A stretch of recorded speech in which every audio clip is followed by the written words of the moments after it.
Welcome to another episode of Jibber Jabber. Today's podcast is called From Passion to Projection, the untold tale of an indie filmmaker. I hope to share an insight into the captivating world of filmmaking. I'm your host, Sanj Saigal, and joining me all the way from Hollywood is a renowned movie producer who's brought countless memorable stories to the big screen. Also a model, an actress with an Instagram following touching the 700,000 mark. Please welcome Chelsea LeSage. Chelsea, thank you so much for joining us today. It's lovely to have you back on the show again. Yes, thank you so much for bringing me back. It's good to hear your voice. It's good to hear yours. It's been a while. Well, I thought we'd jump straight in. And I wanted to talk, really, this podcast is aimed at the production side of making movies. And I thought that would be a great insight to share with the audience.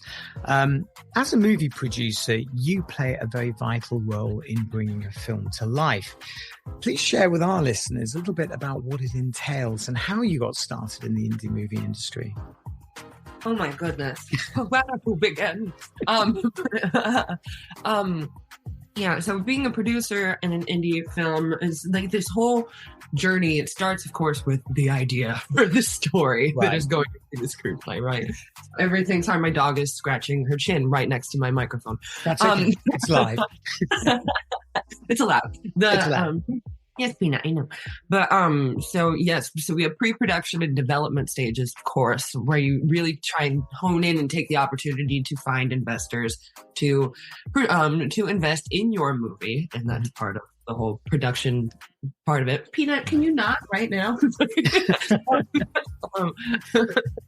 And then we go into, planning and actually shooting and making this movie. I'm making it sound way simpler and shorter of a time frame than it actually is. This can go out for weeks, months, years even, to be the final project, post-production before the final product. So it's kind of very hands-on in every single thing from birth to like rebirth in its final form of the film. And I've got to ask you this question. Is it harder to raise the finance and go through all the different stages that you mentioned post-COVID? Is it harder or is it just the same?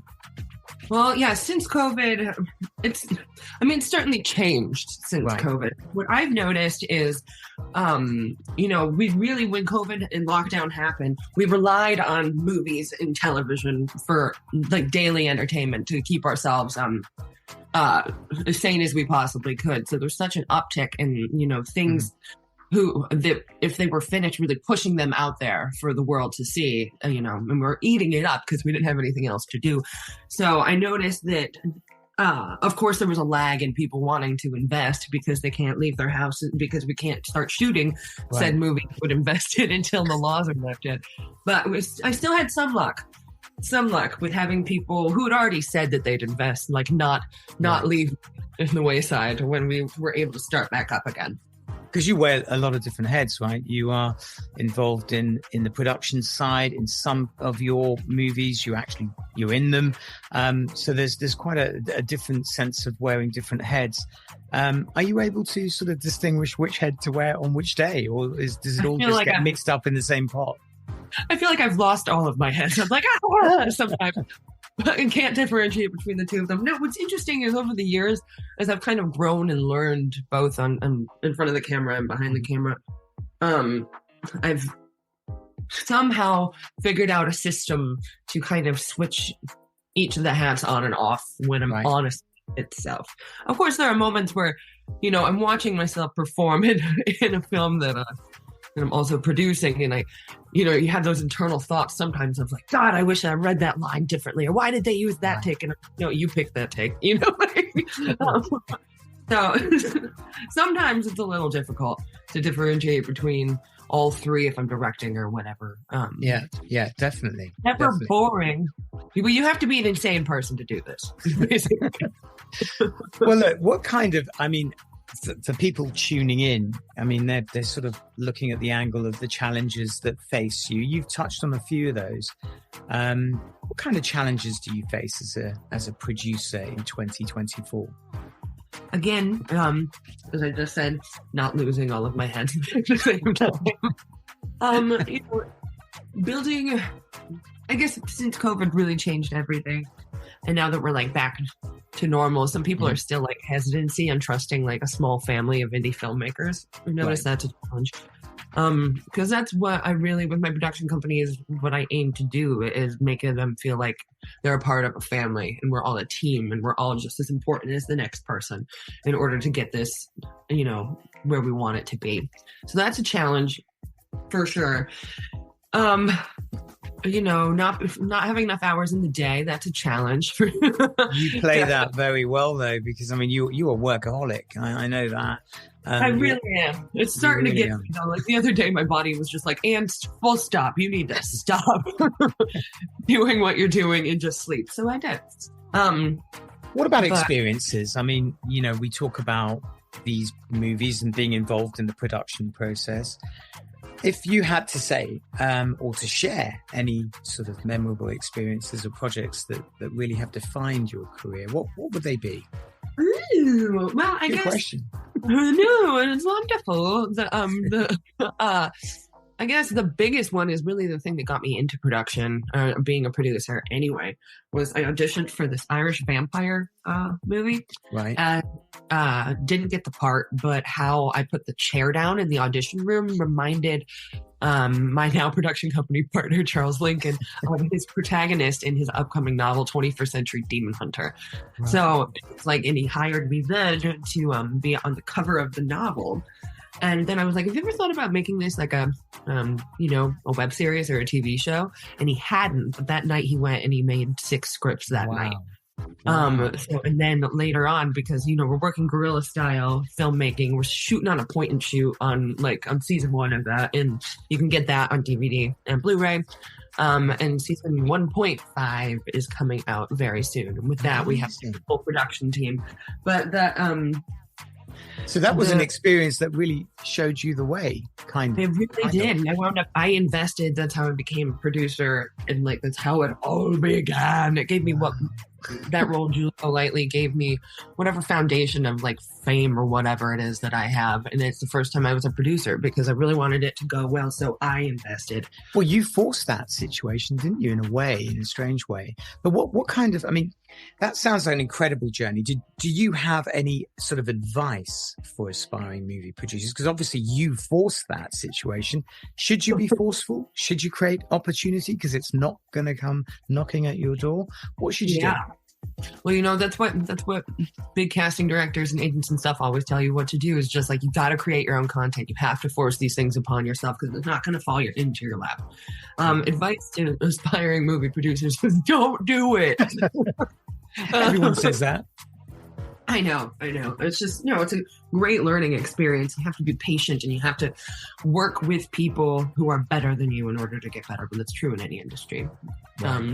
Right. It's definitely rewarding for sure. When we have a premiere and I see all my actors there, and sometimes it's we call CL Square Productions, Charles Lincoln and I, we call ourselves the Law and Order of indie horror, where every actor in New York is been hired by us, and has been in one of our things, and just seeing them all, if we have a premiere or whatever is so rewarding. What about I have to touch on the other side of you, which is the modeling side of you, because for the audience tuning in, you continue to draw the attention of companies that want you to represent their brand. And I've got to read this out because there's so much to read, but you modeled for JCPenney, Venus, Sephora, Michael Kors and Paul Mitchell, just to name a few. But you've also been a cover girl for many, many more. How much of you is still involved with modeling, or have you sort of sidestepped? You found your entry point into filmmaking and that's where you are now? Oh my goodness. Well, I guess it depends on the day. It's when people ask me what I do for a living and I'm depends on the hour, never mind the day. Modeling is the best day job imaginable. And, they go hand in hand. You have to be good at acting, I think, to be a model. And I still model full time. As much as I can, I just got back from Los Angeles, and now, I'm going to South Carolina tomorrow to model for something else, and then I'm in Atlanta shooting a movie at the end of and modeling is so hard. And I remember as a kid, because I hit puberty at age 9 and kind of shot up real quick, and everyone was like, "You were 5'11" at the age of 13, is that right, or something like that?" Yes, Incredible. So, you're still tall. You're still tall. I am giant. It paid off, right? It paid off. So, did that career lead to modeling in some strange way? Was it, I mean, you said you were the cover of the horror novel that sort of played a domino effect on your career. So do you strongly believe that, I mean, there are a lot of actors that start out as models, right? Yeah, and I mean, right now it's like everyone, if you're lucky enough, is doing both. Right. Still, but I didn't want to be a model.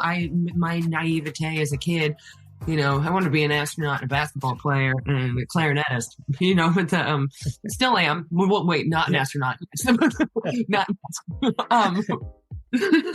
But I stupidly thought that models were dumb growing up. So, and now it's like one of the most difficult jobs. It really, really is. And I love that people keep hiring me to be a part of their brands, because I know it's my personality too. And I know that people enjoy having me on set. And I do have my first billboard in Times Square coming out this summer. Oh my God. Seriously? When is that? When is that happening? You didn't tell me that. You're like, how dare you? No, it's happening in, I can't tell you what brand, but it's on that list. And oh my God, that must be a milestone for you, that that you reached the pinnacle. Really, I mean, that's the final accolade of being a model. I suppose when you've hit the big time, you've hit those boards. That's how I feel. That's how I feel, and I'm really, really fortunate and very lucky.